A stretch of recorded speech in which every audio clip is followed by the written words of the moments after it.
Assalamualaikum warahmatullahi wabarakatuh. Salam olahraga jaya. Salam sehat. Sebelum kita ke materi, Bapak selalu ingatkan terkait dengan protokol kesehatan, kita harus selalu mentaatinya. Menjaga jarak, memakai masker, dan juga menghindari kerumunan. Pada pertemuan kali ini, Bapak akan memberikan materi terkait dengan bahaya HIV/AIDS, yang mana HIV/AIDS sudah sering kalian dengar, bahkan sangat sering.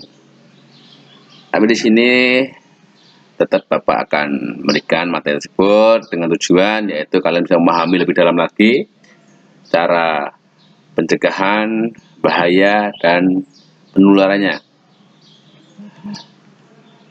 Di sini yang pertama bahaya HIV/AIDS yang perlu kalian ketahui di negara kita Indonesia cenderung selalu meningkat.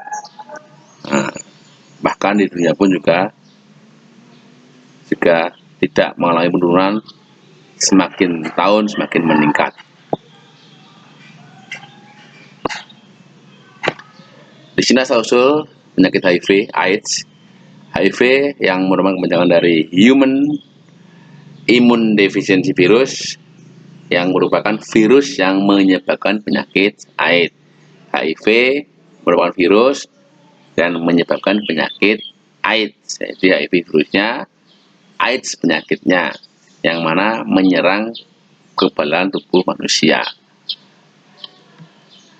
Di sini tahapan-tahapannya HIV menjadi AIDS ada 5. Yang pertama yaitu tentunya manusia tersebut terinfeksi, kemudian berikutnya itu belum mengalami gejala atau tanpa gejala, yang ketiga yaitu tahap ARC yang sudah ada gejalanya, kemudian yang keempat yaitu manusia tersebut sudah terkena AIDS, dan yang berikutnya setelah terkena akan terkenalah di sini gangguan otak ataupun saraf pusat manusia tersebut.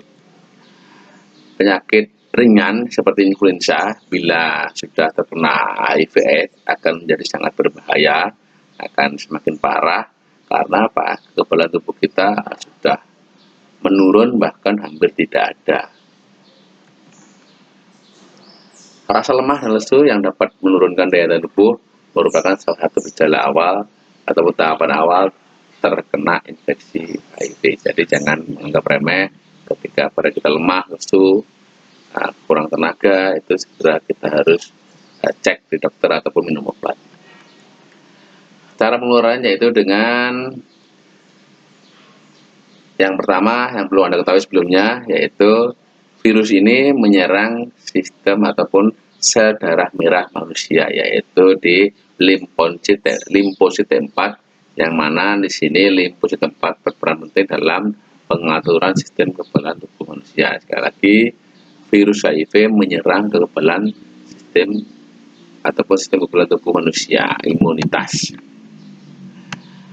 Masa inkubasi yaitu masa di mana ketika manusia tersebut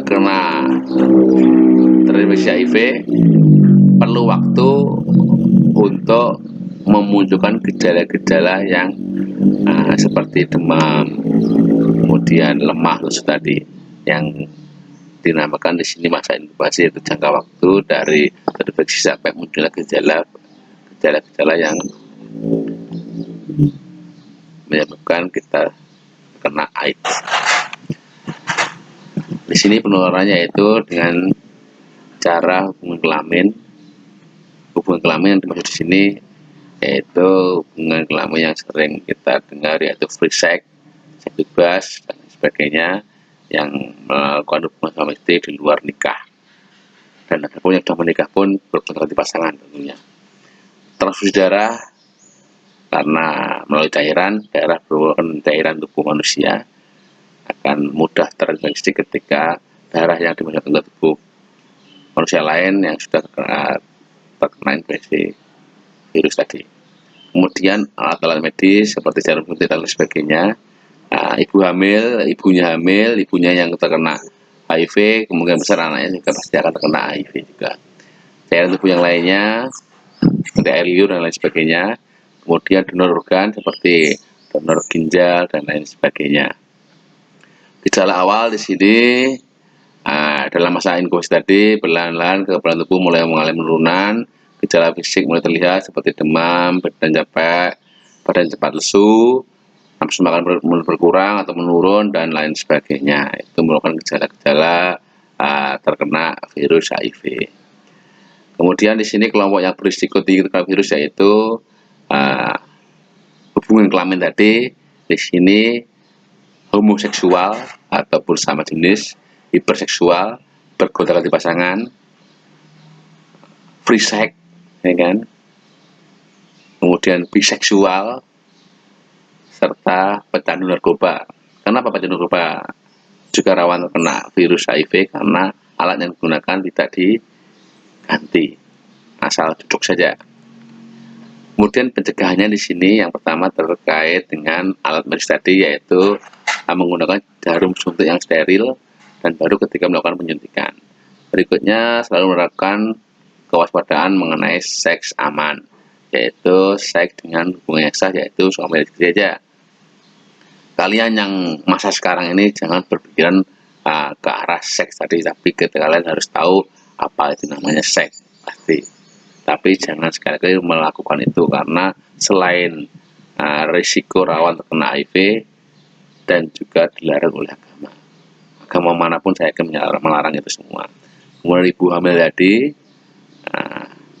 yang mana kalau ibunya positif, anaknya pasti akan sangat risiko untuk terkena virus HIV. Obatnya di sini ada AZT, ada DDI, ada DDC. Kalian bisa baca, yang mana obat-obat tersebut tidak mengobati, tapi cuma apa? Menahan. Menahan artinya itu tidak menyembuhkan. Virusnya tetap ada dalam tubuh manusia tersebut, hanya ditahan aja masa reproduksinya dan di masa perkembangannya dan lain sebagainya, tetapi tetap ada, tidak hilang. Artinya tidak bisa menyembuhkan.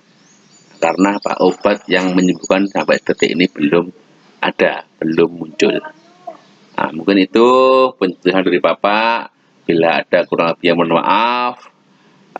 Tetap sekali lagi selalu Bapak ingatkan, jaga kesehatan kalian. Terus belajar. Ketika materi ini yang mungkin belum lengkap, silakan cari literatur yang lainnya. Itu yang sangat Bapak harapkan. Sekali lagi, bila ada kesalahan dalam Bapak berucap, mohon maaf. Salam olahraga, tetap jaga kesehatan, protokol kesehatan. Assalamualaikum warahmatullahi wabarakatuh.